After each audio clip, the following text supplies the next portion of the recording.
Padre y del Espíritu Santo.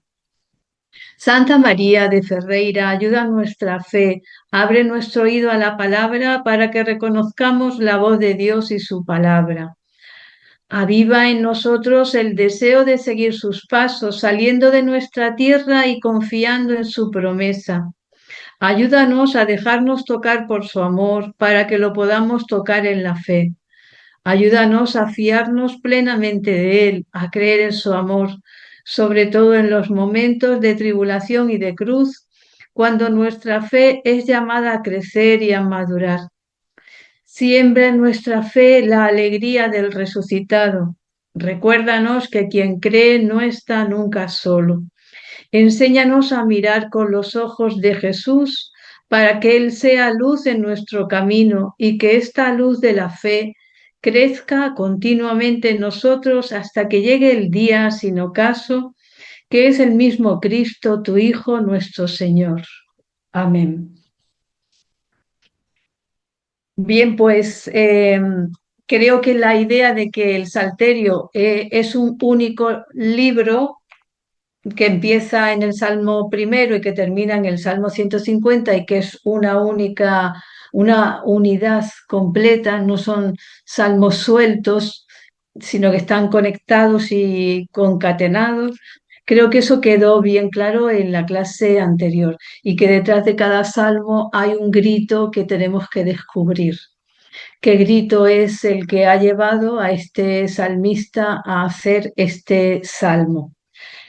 Eh, es importantísimo tener la idea de que, las ideas claras, la primera de que el Salterio es una colección de colecciones, ¿eh? Es decir, no se ha escrito de un tirón como un autor se sienta a escribir en una mesa, sino que ha sido a lo largo de muchos siglos y en diferentes autores y con diferentes colecciones, en situaciones históricas diferentes, porque el pueblo de Israel aprendió a orar desde la historia. Según iba caminando, por eso terminó por hacer de la vida una oración, porque era según iba caminando en la historia y según iba teniendo hambre, sed, necesidad de consuelo, eh, miedo, necesidad de protección de los adversarios, alegría por la victoria, etcétera, iba expresándola en diálogo con Dios. Por eso en el libro del Salterio toda la historia de salvación está escrita, aunque en poesía, está escrita en cada uno de los versos. Y esa historia de salvación tenemos que ir saboreándola, porque nuestra historia personal y la historia de la humanidad en la que estamos metidos no está separada. Está unida y es prolongación en el tiempo, pero de una historia que comenzó hace muchos siglos, la historia de Dios con el hombre. Por eso en la asignatura que damos historia de la salvación, nunca empezamos por Abraham, ¿eh? Siempre empezamos por la creación, es decir, la historia comienza desde el principio porque el comienzo de la creación es el deseo de comunicarse Dios con su criatura. Y ahí empieza la historia. Otra idea principal es que el salterio y cada salmo es oración personal y colectiva. Los salmos, por tanto, son el testimonio de un pueblo que sabía rezar y que lo hacía en cualquier ocasión. Por eso los salmos recogen las palabras que han mantenido el diálogo entre Israel y su Dios, un diálogo en el que la vida y la historia se convierten en oración, sellando la alianza entre Dios y su pueblo. Fijaos, el diálogo con Dios va sellando la alianza con su pueblo. Es por esto que Jesús, hijo de Israel, Dios verdadero, pero hombre verdadero, Y entonces, hijo de Israel, que vive un momento histórico concreto, aprende a vivir la historia en diálogo con su padre y así va sellando la alianza, la nueva alianza que finalmente sellará con su sangre. Por eso San Pablo, que es un hebreo, dirá que esa sangre habla mejor que la de Abel. Es decir, es una sangre de alianza. Habla de una alianza, de un amor incondicional de Dios con el hombre, de un amor que es más fuerte que la muerte, que ningún tipo de muerte puede destruir, el amor de Dios. Y este amor que lo va viviendo el pueblo de Israel en la historia, lo va a ir expresando en la oración. Por eso cada salmo es poesía, por lo tanto es literatura, pero es oración, por lo tanto es vida. A San Juan Pablo II, que lo estamos celebrando hoy en la memoria litúrgica de hoy, se le secaba la boca de repetir una y otra vez: todos los cristianos tienen que acercarse a los géneros literarios para poder orar con los salmos en profundidad, es decir, comprendiendo lo que están diciendo. No por casualidad el Salterio ha sido considerado como la mejor escuela de oración. Algunos profesores dicen los salmos son poesías, pero son música y es gestualidad. De hecho, la palabra griega salmoi hace referencia a los cantos que se cantaban con instrumentos de cuerda. Por lo tanto, es poesía, pero también es música y es gesto, porque la oración abarca todo el ser de la persona, no solo lo íntimo de la persona, no solo el mundo interior, los gestos, la expresión entera de su ser y de su historia. Por eso los salmos son poesía, es música, es gestualidad, un lenguaje global que expresa la unidad indivisible del ser humano. Dios es uno y el hombre hecho a su imagen y semejanza también es uno, está llamado a esa unificación interior. El pecado introdujo la división interior en Adán. Y todo el camino de vuelta a la casa del Padre, de todos nosotros y de toda la humanidad, es ir volviendo a esta unidad, que nuestra alabanza no sea solo en los labios, cuando cantamos un salmo o cuando leemos un salmo, sino que toda nuestra vida sea alabanza. Por eso los salmos son la oración del alma, dirá otro autor, y sobre todo del cuerpo. En efecto, el cuerpo mismo, en cuanto lugar del alma para rezar, suplicar y alabar al Señor Dios, en unidad, porque somos unos.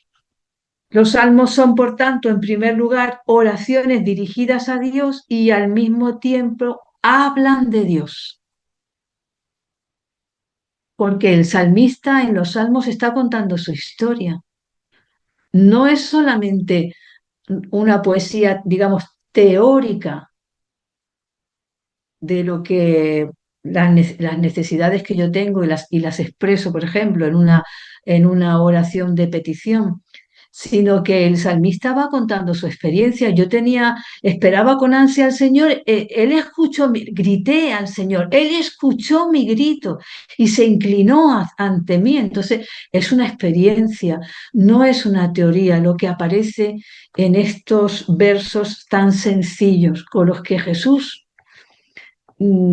mantuvo una intimidad tan grande con su Padre que ni el sufrimiento de la pasión logró apagar. hasta el final está en diálogo con su Padre. También los salmos hablan del individuo en particular y del pueblo de Israel ante Dios y en relación con Dios. Tanto que con frecuencia el yo del individuo y el nosotros de la comunidad orante se confunden y se entrecruzan admirablemente. ¿Eh? Es impresionante, al principio del Salmo 21, 22 dice, Dios mío, ¿por qué me has abandonado? Etcétera. Parece que es un yo, ¿no? El que está orando, y sin embargo al final aparece, anunciaré tu nombre a mis hermanos, en medio de la asamblea te alabaré, escuchadme, los que creéis en el Señor. O sea, pasa del yo a un nosotros colectivo, porque la oración no es solamente de mí con Dios y de Dios conmigo, sino que la oración comienza en mí y ensancha el corazón a hacerlo universal, a interceder por el mundo entero, no solo por mí, por toda la comunidad, a presentar el grito de toda la humanidad ante Dios, no solo mi propio grito. Y este camino del yo al nosotros tenemos que ir haciéndolo poco a poco hasta que aprendamos a orar, tal como oró Jesús, con todo el ser, que no solamente ore nuestra boca, sino que con todo nuestro ser. Hay un punto importantísimo que este profesor del cuaderno 92 llama liturgia y experiencia, que vamos a irlo viendo poquito a poco. Dice, cuando leemos los salmos, cuando los cantamos en la liturgia, nuestro acto de lectura debería permitirnos recuperar este grito que hemos dicho que hay detrás de cada salmo, hay un grito que hay que ir descubriendo, y más aún hacer nuestra la experiencia de vida que suscitó aquel grito. Porque a lo mejor aquel grito que llevó al orante a decir hace tantísimos siglos, Dios mío, ¿por qué me has abandonado? Ahora nos sirve a nosotras o a nosotros en una situación que estoy viviendo de abandono o de dificultad o de soledad, etcétera. Y entonces este grito lo hago ya mío. Ya no lo rezo como que doy voz a una oración de otro, sino que ya la hago mía. Eh, esa experiencia de vida que suscitó aquel grito, por ejemplo, en el Salmo 102, que dice, Señor, escucha mi voz, que mi grito llegue hasta ti. Quede esto escrito para la generación futura y el pueblo será creado, que será creado, alabará al Señor. Aquí en este salmo se han unido las dos ideas principales que dimos en la clase primera.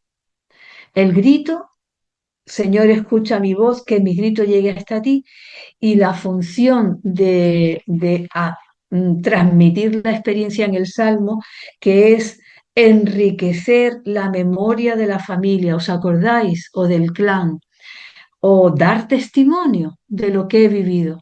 No solamente el salmo es expresar mi grito, sino que es un testimonio de fe. Por eso, quede esto escrito para la generación futura, no como pura literatura, sino como testimonio para que la siguiente generación tenga una semilla de fe que recibir en su vida. Por lo tanto, grito y escritura están unidos. Si nos ha embargado una gran angustia, dice este profesor, si hemos podido salir de ella vencedores, ¿cómo no sentir en nosotros, el grito del salmista cuando dice en el Salmo 40, yo esperaba con ansia al Señor?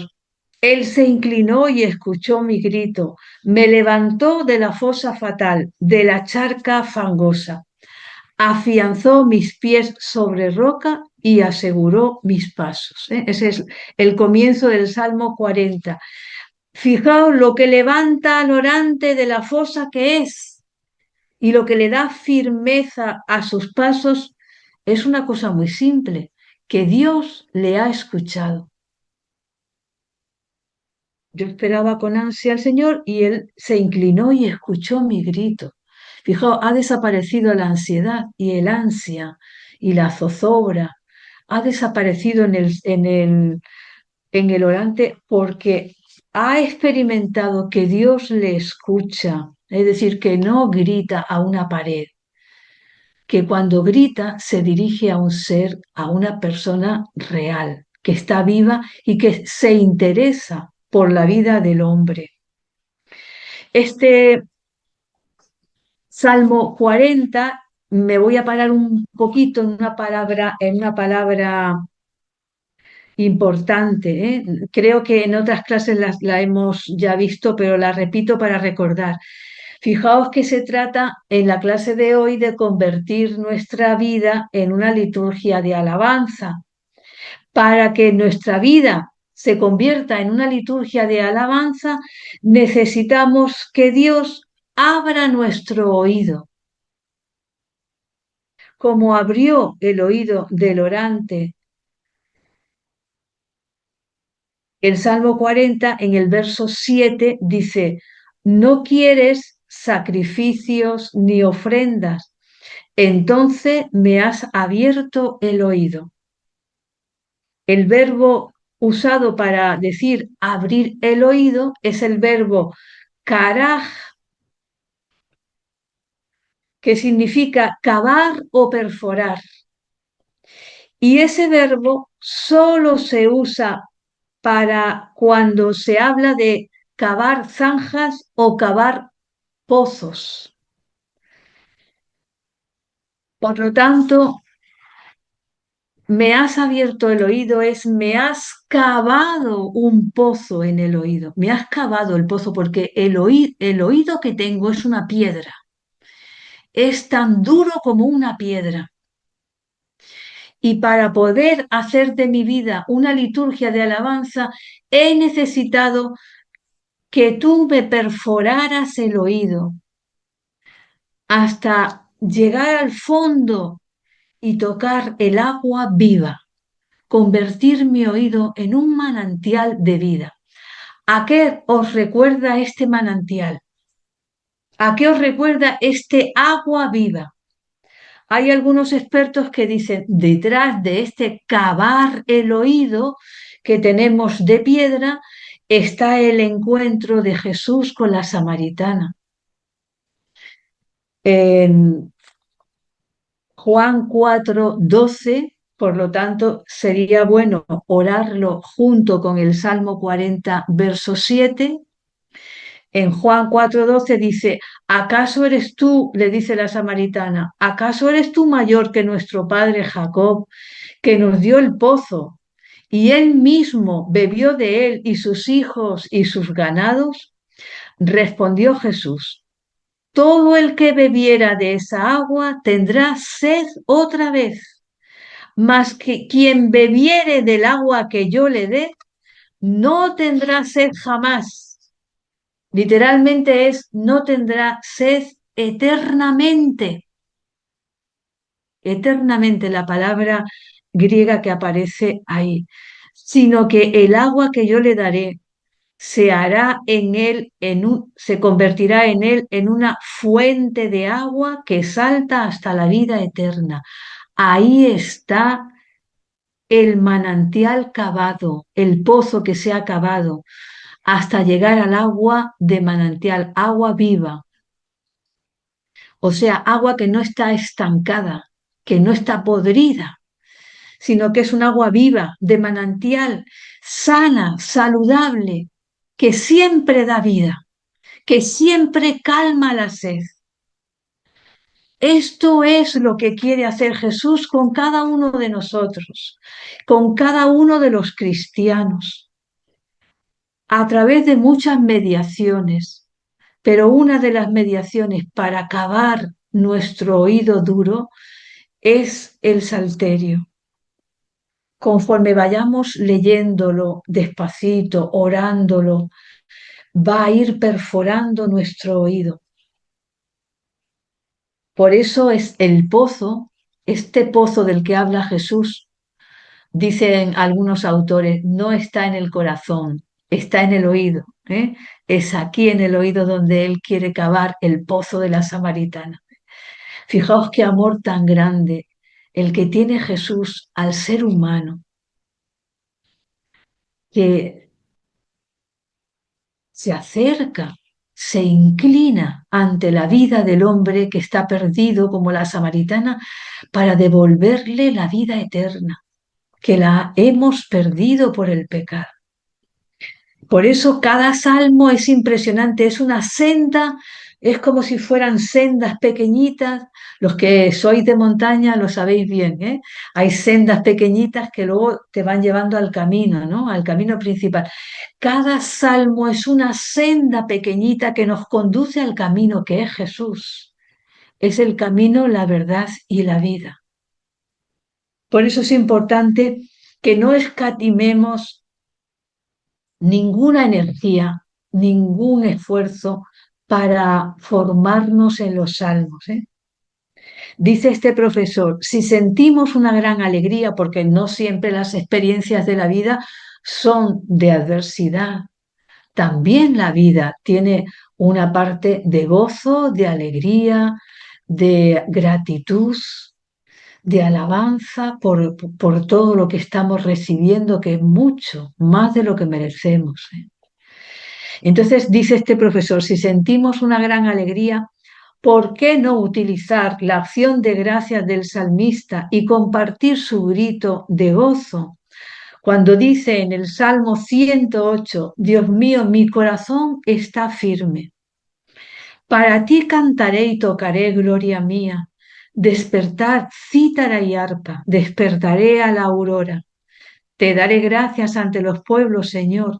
Tocaré para ti ante las naciones, por tu bondad, que es más grande que los cielos, por tu fidelidad que alcanza a las nubes. Fijaos, este profesor lo que quiere hacer de nosotros es ayudarnos a orar con la vida. Por eso dice, si sentimos una gran angustia, pues cojamos este Salmo 40, ¿no? Si sentimos una gran alegría, cojamos este Salmo 108. Pero en el fondo no es un ejercicio tonto, al azar o porque gente que le ha dado ahora por, no sé, pues por formarse teóricamente, ¿no? Para tener una cabeza como si fuera una enciclopedia, sino que somos personas que queremos aprender a orar con la vida, con la historia y con cada acontecimiento. Un momento que tengo ahí una mano alzada, y no sé, es que estamos en grabación. La mano alzada al final, cuando termine la grabación, se puede contestar. Simplemente en este Salmo 108 que acabo de leer, Dios mío, mi corazón está firme. La palabra corazón aquí en hebreo es lev, terminado en B, que es lo que nosotros traducimos por corazón, pero para nosotros el corazón es el lugar de los sentimientos.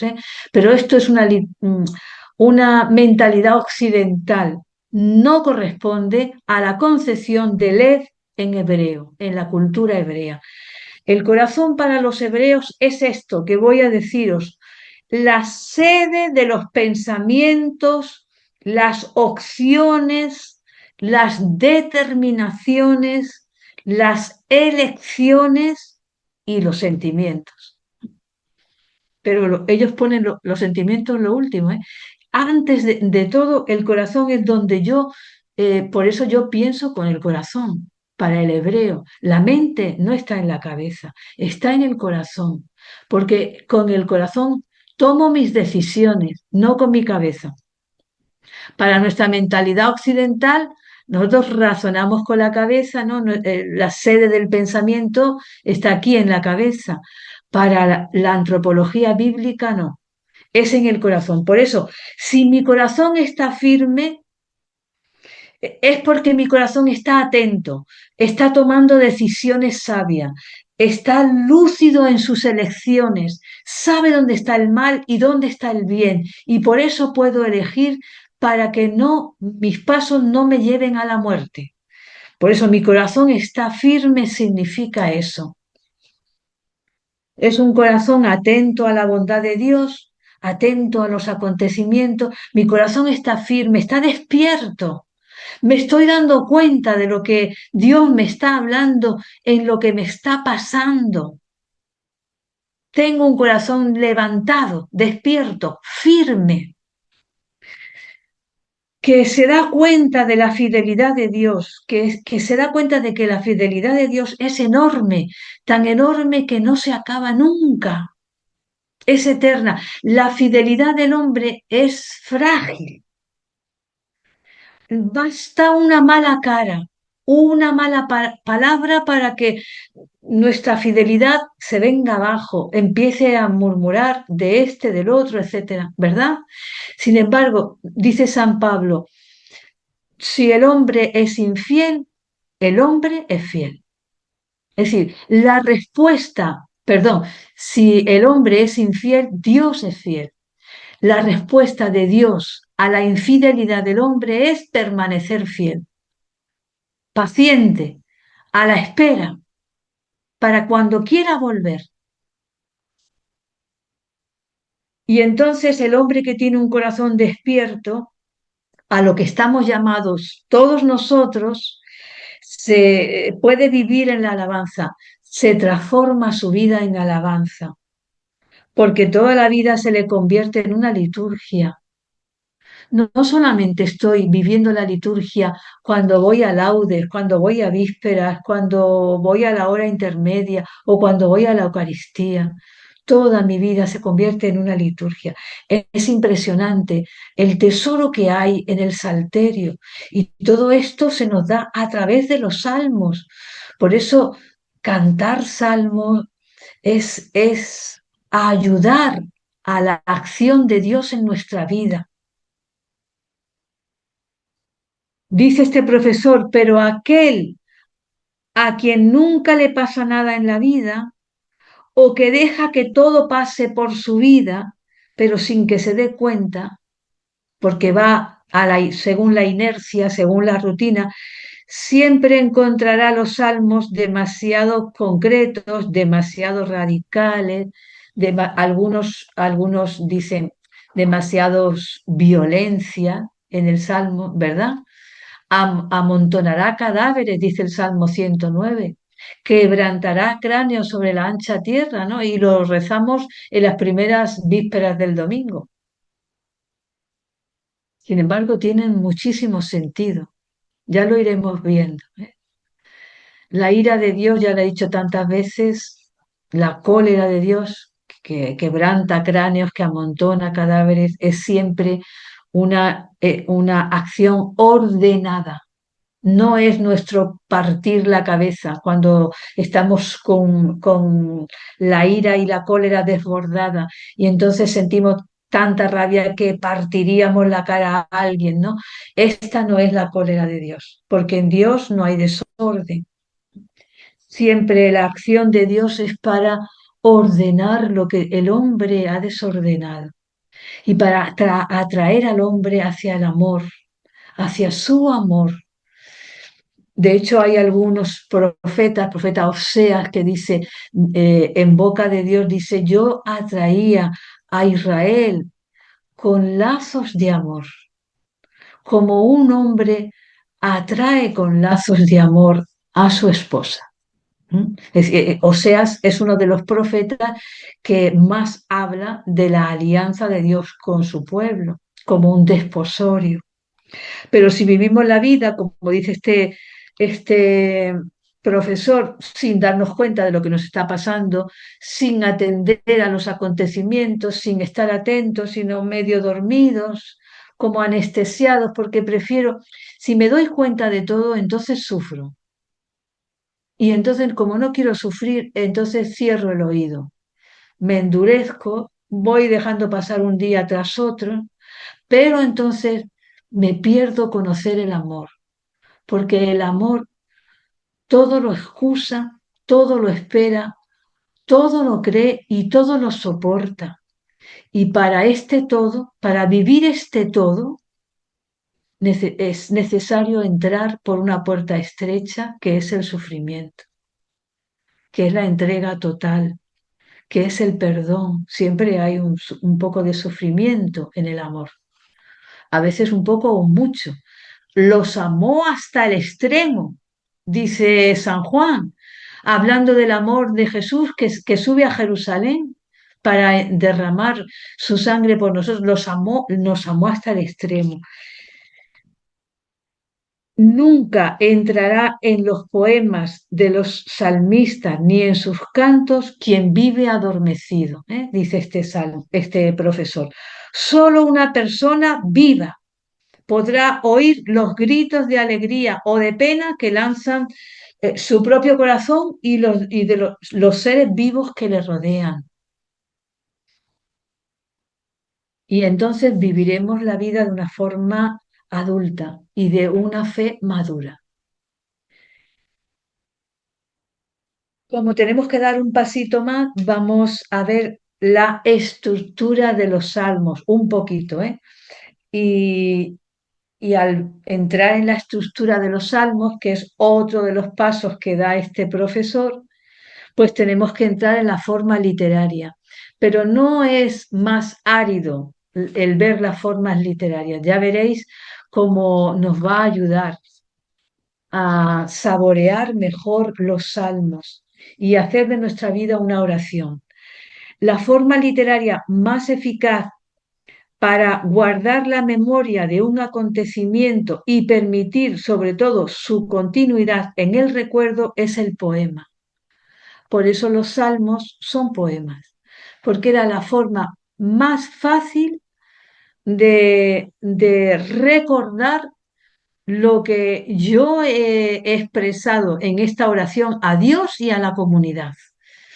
Porque algunos salmos son mixtos, son individuales, tienen parte de oración individual y parte de oración colectiva o de la comunidad, y hay otros salmos que entero es colectivo, es una oración de toda la comunidad.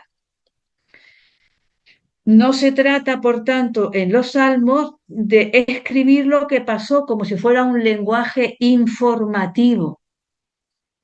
Por eso nos cuesta, porque lo que estamos acostumbrados y sobre todo en el lenguaje moderno es un lenguaje informativo y a veces informaciones falsas, pero es informar, de manera casi hasta el hastío, bombardear con la misma información 1000 veces.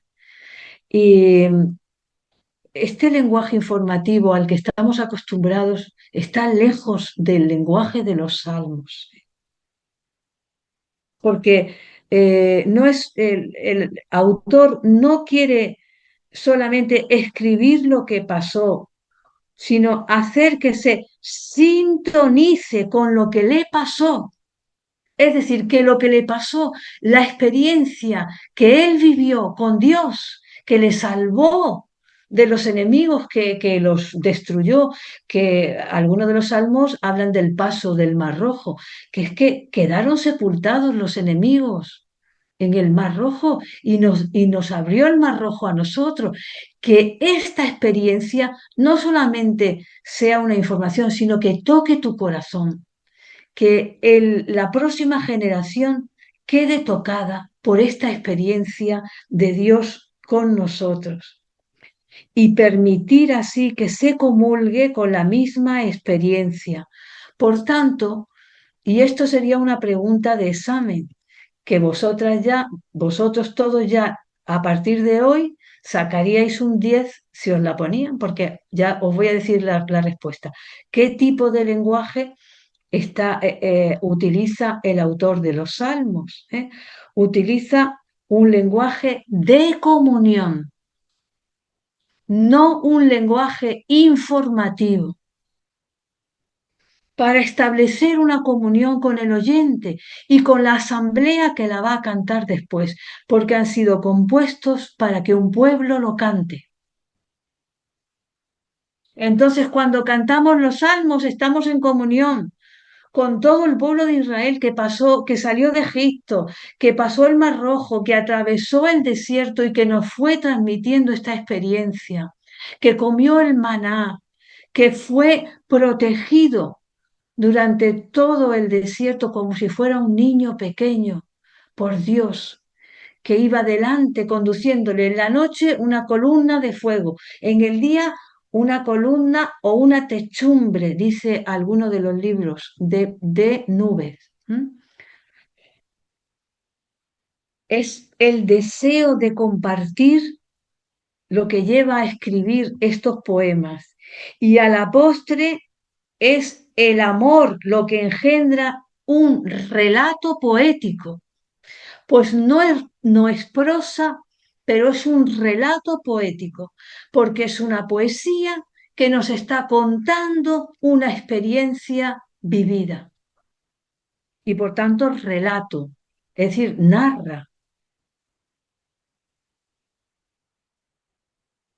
Jesús se unió a la experiencia de su pueblo, por eso oró con los salmos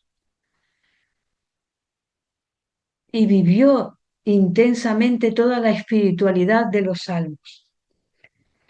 Los salmos son poemas y muchas veces poemas de amor que los hijos de un mismo pueblo, de un mismo padre, comparten y se transmiten con el correr de los años.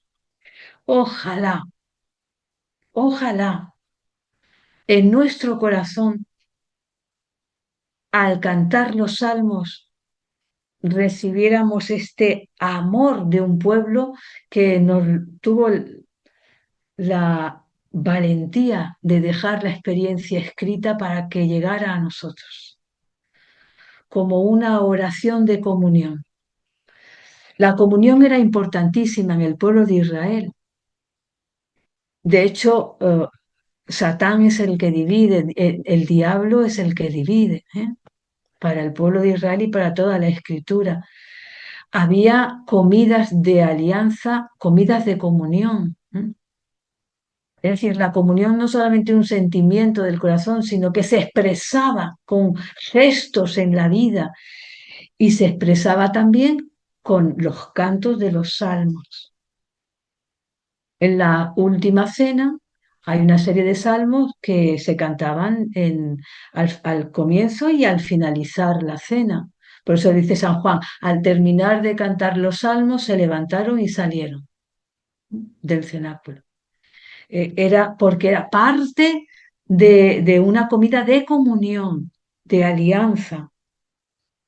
Pero aquí no hemos de engañarnos, dice este profesor, la poesía bíblica, como toda poesía digna de este nombre, no es ante todo un objeto estético, es decir, solamente compuesto para lleno de belleza, para deleitar al que vaya leyendo, porque riman, algo para deleitar, para crearse uno a sí mismo, sino un objeto artesanal. Es decir, yo he querido mm, dejar grabado a fuego como si en una piedra tuviera que taladrar y grabar un testimonio, algo que he vivido, y hago algo artesanal, algo para siempre. La poesía es ante todo un instrumento para ayudar a la memoria a conservar la tradición. Por eso el Salmo es un poema bíblico, es decir, un instrumento que todo usuario recibe como toda la palabra de Dios. La Iglesia nos la ha entregado. En el bautismo, al hacernos hijos de la Iglesia, se nos ha entregado la palabra. Lo que pasa es que no éramos conscientes de ello, éramos muy pequeños. Nuestros padrinos y nuestros padres dijeron, sí, sí, vamos a educarlos en la fe y conocerán la palabra. Se hicieron responsables, ¿no?, de pasarnos la palabra.